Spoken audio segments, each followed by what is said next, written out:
Couple of years back, my social media feed was just filled with videos of this cilantro lime sauce, and it stuck with me. Like somehow this sauce made out of herbs and citrus was the key to life, love, and perfectly tasty chicken sandwiches. And I get it, it's good. It's bright, green, and tasty. Kind of like that Dubai chocolate bar, but savory?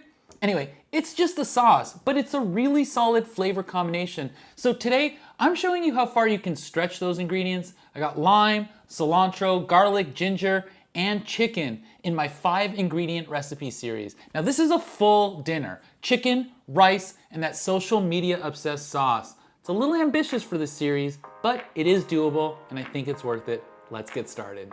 For this dish, you'll need about 1 kilo of chicken, 2 to 3 limes, maybe 4, some garlic, ginger, and cilantro. I'll chop up the garlic into a nice dice. If you have a press, you can always get this smaller. Place that into a small bowl. Then I'll zest the limes first and get them into the bowl with the garlic so that they're out of the way, and then cut them in half. And to save myself a bowl, I'll juice it directly over the garlic. Keep the used limes for now, we'll use them later. Now, take your cilantro and give it a nice rough chop. Stems and all, there's a lot of potent flavor in the entire herb, which is great for the marinade. And peel the ginger if you want, then chop it up into big or small as you like, or a mixture of both. This is a marinade after all, so it's all about surface area. And let's add that to the bowl with the lime juice and garlic. Add a pinch of salt, and then if you have a Ziploc bag or just to a large bowl, drop in all the ingredients. I find a Ziploc bag a lot easier to massage the marinade into the meat. Place that in the fridge for 15 to 30 minutes, or you can do up to 24 hours. Once that's done, let's preheat the oven to 425 Fahrenheit. Now that the chicken is marinated and your oven's ready, heat an oven-safe pan over medium-high heat with 2 tablespoons of oil. Take the chicken out of the marinade and let the excess drip off, or pat it gently with a paper towel, and place the thighs smooth side down in the hot pan. I did it incorrectly on the first one, but correctly on the other 3 pieces. Let them sear untouched for 3 to 4 minutes, just until they develop some browning. This is super important to help develop a little more flavor on the chicken before we pop them into the oven. Before we put them in the oven, pour the remaining marinade into the pan around the chicken, including the used up limes. It's all about flavor, and transfer the whole thing to the oven. Let it finish for another 12 to 15 minutes or until the chicken hits 175 degrees Fahrenheit. The marinade will prevent it from getting dry. While that's in the oven, let's make the rice. And yes, I wash my rice, which I know can divide people on the internet, but I have found that I get better results. I'm not doing it because I think rice is dirty. I'm doing it to rinse off the excess starch so that the grains cook up fluffy and separate. If I were making risotto, I'd want that starch. It's part of the dish, but here I don't.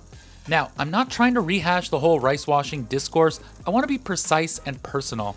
I'll post some notes on the screen and link to a few good videos below if you're curious.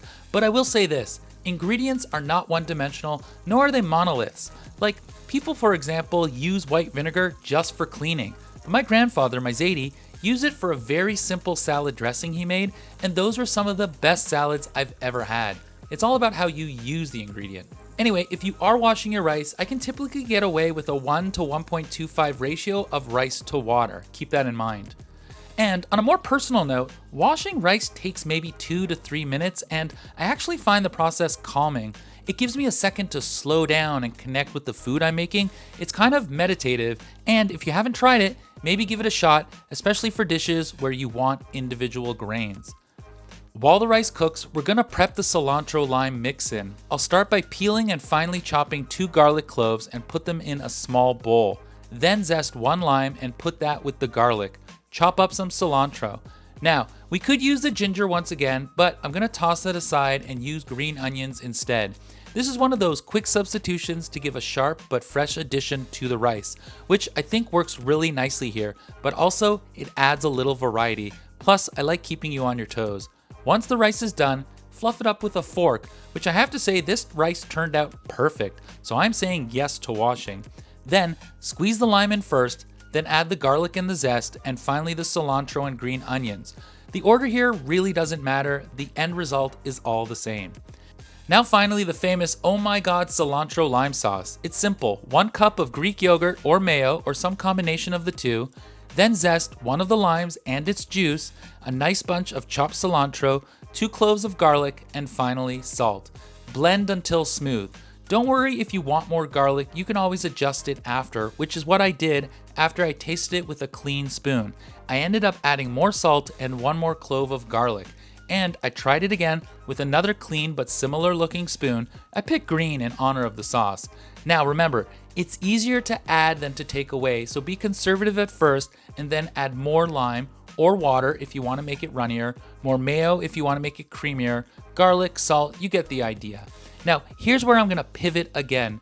This sauce is great with just 5 ingredients, but you can make it even better with the addition of a half an avocado and some spicy pepper. I'm using a really small piece of serrano. Of course, jalapeno can work too. I recently heard an episode of The Sporkful that talked about how jalapenos aren't as spicy as they used to be. They're being bred to be very tame, so keep that in mind. If you want a little heat, you can just try a different pepper like serrano. And I know I was kind of making fun of this viral social media sauce at the beginning of this video as the answer to life and love, but I served it for dinner that night, and yeah, my wife went bananas for it. I thought she was goofing with me for a minute, but she absolutely loved it. And my kids liked how it was a little spicy, but not too much. So again, don't get crazy with the spice unless everyone can handle the heat. All in all, it was a really delicious dinner, and I'm happy how all 3 items came out. So yeah, this is a lot of cilantro lime, but you can just make the chicken or just the rice or just the sauce or mix and match. Thanks for watching.